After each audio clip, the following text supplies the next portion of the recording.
accountability in any way? Yes, it will. If you look at the picture in standard page 8, you can see that police officer arrestee agency peaceful demonstrator. He's wearing, something which look like those used by Yasser Arafat, and if you look, he has completely concealed his identity. We have a constitution in this country, and everybody should be, follow the law, including the police. Unfortunately, politics have also infiltrated. For example, when we were doing the demonstrations for Azimio, there was a certain police officer who had the habit of attempting to assassinate Raila Odinga. He would spray his car with live bullets 7-8 times. Honestly, that is a criminal within the police force and is protected by the government in power at that particular moment. And I'm sure if they had, succeeded in killing Raila Odinga, the country will go even into something close to a civil war. But you see, that's a particular individual within police. And he was the only one doing it all the time. Therefore, there are illegal acts being committed by the police. Our work at the Law Society of Kenya is to make sure that the law is followed. There's a police act.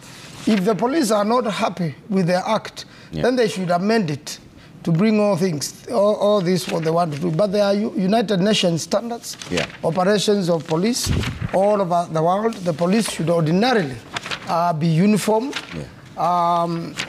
Ordinarily. The operations of DCI, even the DCI must have an identity card so that they don't rain terror on innocent people.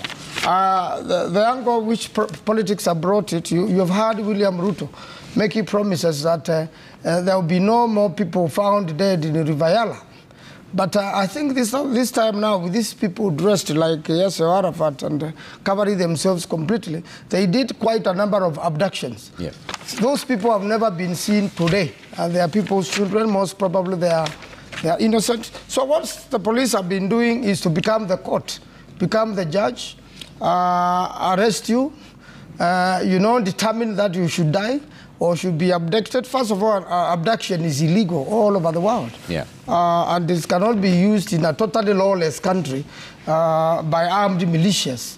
And therefore, the Law Society and the courts are perfectly in order to put order. If you have committed an offense, take me through a due process. And I will come and challenge you in court as a police officer. The police officers never follow the law in relation to riots. There is a penal code, and there is a public order act.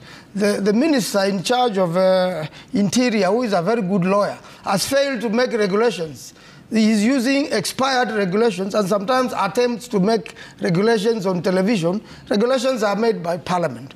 So I want to say that there has been lawlessness generally within the police force, and the police force have a duty to follow the law. If they don't follow the law, then we must go to court and give orders to the IG. And if the IG doesn't obey these orders, then we must take him for contempt of court and lock him up. There's nobody above the law in the country. Charles Maanzo says